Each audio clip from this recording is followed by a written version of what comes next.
हाय दोस्तों, आप सभी को मेरा नमस्कार। अजय स्टार एलएलबी में आप सभी का स्वागत है। आज हम जानेंगे मौलिक अधिकार के बारे में, जिसको मूल अधिकार के नाम से भी जाना जाता है और इसको अंग्रेजी में बोलते हैं फंडामेंटल राइट्स इसको बोलते हैं, और इसको अमेरिका में मैग्ना कार्टा के नाम से जाना जाता है। इसी के क्रम में हम यह जानेंगे कि ये जो मूल अधिकार है ये मौलिक अधिकार है, आखिर में कैसे है। तो यानी मौलिक अधिकार जो है हमारे भारतीय संविधान के अंतर्गत जो 12 से लेकर 35 तक में बताया गया है उसको मौलिक अधिकार के नाम से भी जानते हैं और मूल अधिकारों के नाम से भी जानते हैं।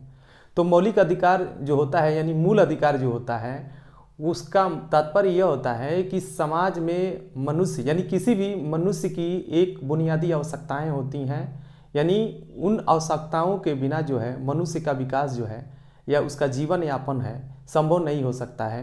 तो इसीलिए हमें भारतीय संविधान के अंतर्गत जो है हमारे संविधान निर्माताओं ने मूल अधिकारों की व्यवस्था की, जिससे एक मनुष्य का बौद्धिक विकास किया जा सके, बहुमुखा विकास किया जा सके, यानी सर्वांगीण विकास किया जा सकता है। इस मूल अधिकार को जो हम लोग हैं राजनीतिक अधिकार के भी नाम से जानते हैं और व्यक्तिगत अधिकार के नाम से भी हम जानते हैं। यानी मूल अधिकार जो होता है यानी एक मनुष्य का सर्वांगीण यानी बौद्धिक विकास करने के लिए हमें इसकी ज़रूरत होती है। और यह जो मूल अधिकार है भारतीय संविधान के अंतर्गत जो बताया गया है यह राज्य के विरुद्ध हमें प्राप्त है। यानी राज्य जब भी हमारे अगर मूल अधिकारों का उल्लंघन करता है तो ऐसी स्थिति में जो हमारा अनुच्छेद 32 है यानी उच्चतम न्यायालय में अनुच्छेद 226 के तहत उच्च न्यायालय में हम रिट याचिका प्रस्तुत कर सकते हैं अपने अधिकारों का प्रवर्तन कराने के लिए।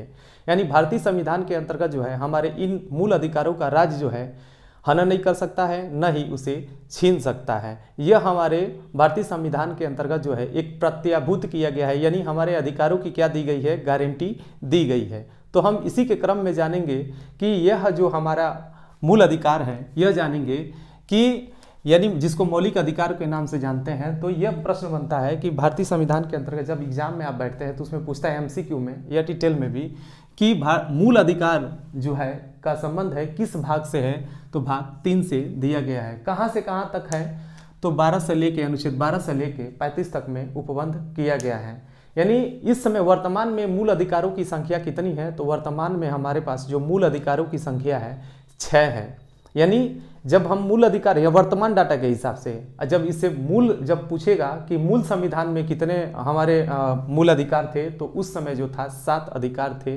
लेकिन जो 7वां जो हमारा अधिकार था वो कौन सा था ये हमें जानना होगा, तो वो था संपत्ति का अधिकार था। लेकिन 44वां संविधान संशोधन के द्वारा 1978 में उसको हमारे भारतीय संविधान से यानी जो संवैधानिक अधिकार मिला हुआ था यानी मूल अधिकार था उसको निकाल कर यानी इसी भारतीय संविधान के अंतर्गत जो है अनुच्छेद जो 300 है, अनुच्छेद 300A में एक अलग से जो है इसका एक व्यवस्था करके इसको विधिक अधिकार प्रदान कर दिया गया है।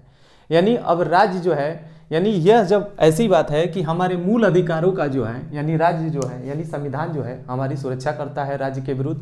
यानी कहीं न कहीं हमारे इन अधिकारों का जो उल्लंघन होता है या उसका परिवर्तन नहीं हो पाता है तो कहीं न कहीं राज्य ही चूक करती है। तो ऐसी स्थिति में ये भारतीय संविधान के अंतर्गत ये व्यवस्था बताया गया है। यानी वर्तमान में कौन कौन से हमारे मूल अधिकार हैं, तो हम जानेंगे समता का अधिकार जो 14 से लेकर 18 तक में बताया गया है संविधान के अंतर्गत। दूसरा स्वतंत्रता का अधिकार 19 से लेकर 22 तक में बताया गया है। तीसरा शोषण के विरुद्ध अधिकार यानी अनुच्छेद 23 और 24 है। और चौथा धर्म की स्वतंत्रता के अधिकार के बारे में बताया गया है। उसी प्रकार जानेंगे 5वां कौन सा है, संस्कृति और शिक्षा संबंधी अधिकार बताया गया। और क्या है, संवैधानिक अधिकार अनुच्छेद 32। यानी हमारे भारतीय संविधान के अंतर्गत जो मौलिक अधिकारों में जो है अनुच्छेद 32 भी स्वतः ही हमारा एक मौलिक अधिकार है, जिसको भारतीय संविधान के अंतर्गत जो है सुरक्षा प्रदान किया गया है।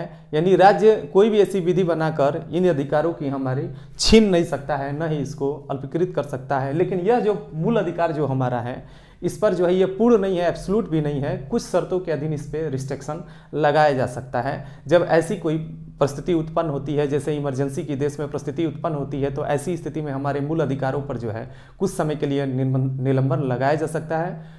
अब आगे जानेंगे यानी हम यह जानेंगे कि जो हमारा मूल अधिकार जो है वह जो है हम यह जानेंगे कि इसको अमेरिका में किस नाम से जाना जाता है, ये क्वेश्चन बनता है, तो मैग्ना कार्टा के नाम से जाना जाता है। और यह जो अधिकार है राज्य के विरुद्ध प्राप्त है और इसको हम एक राजनीतिक अधिकार भी कहते हैं और व्यक्तिगत अधिकार कहते हैं। और हमारे मूल अधिकार का उल्लंघन होने पर हम उच्चतम न्यायालय में व उच्च न्यायालय में रिट याचिका प्रस्तुत कर सकते हैं। यानी कहने का तात्पर्य यह है कि आप एक देख लीजिए, एक समाज में जब आप रहते हैं, यानी ये लोकतांत्रिक व्यवस्था जो आपके इस समय जो हमारा देश है लोकतांत्रिक व्यवस्था को अपनाया हुआ है, तो ऐसी स्थिति में एक नागरिक का डेवलपमेंट करने के लिए, यानी किसी भी व्यक्ति का राजनीतिक, यानी उसका राजनीतिक रूप से उत्थान, यानी बौद्धिक रूप से वो तभी अपना विकास कर पाएगा जब वो उसको कुछ अधिकार मिलेंगे, तभी वो अपने अधिकारों के बारे में जान सकता है और अपने अधिकारों को वो परिवर्तित जो है करा सकता है। और इन अधिकारों के बिना वास्तव में देखा जाए तो मनुष्य का विकास संभव है ही नहीं है, नहीं तो एक पशु के ही समान उसे मान लिया जाएगा।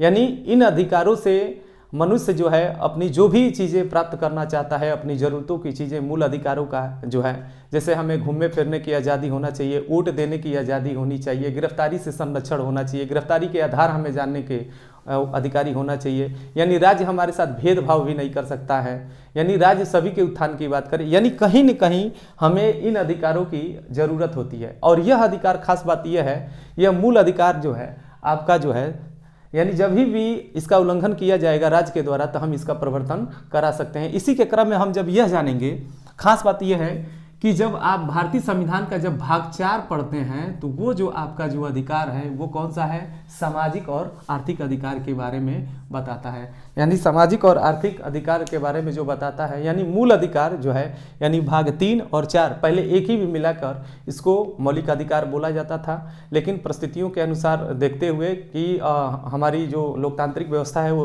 उसको अच्छे से व्यवस्थित रेगुलेट नहीं कर पाई, इसीलिए इसको सेपरेट कर दिया गया। अब जाके इसको सेपरेट कर दिया गया है, यानी मूल अधिकारों का हम परिवर्तन करा सकते हैं। यानी जिसको भाग 4 में क्या दिया गया है, राज्य के नीति निर्देशक तत्वों के बारे में यह व्यवस्था किया गया है, यानी मूल अधिकारों का हम परिवर्तन करा सकते हैं। राज्य के नीति निर्देशक तत्वों का परिवर्तन हम न्यायालय द्वारा नहीं करा सकते हैं। आखिर में क्यों नहीं करा सकते हैं, इसके बारे में भी जानेंगे जब हम नेक्स्ट वीडियो बनाएंगे। अभी तो इसके बारे में डिटेल में जानना है। अगर जैसे नेक्स्ट वीडियो जब बनाएंगे तो समता का अधिकार 14 से 18 तक में ये व्यवस्था दिया गया है, इसके बारे में हम डिटेल वीडियो बनाएंगे तो उसी में हम बताएंगे। इसी के साथ अपनी बात को समाप्त करता हूँ। बहुत बहुत धन्यवाद। मेरे चैनल को लाइक करें, सब्सक्राइब करें और ज़्यादा से ज़्यादा शेयर करें।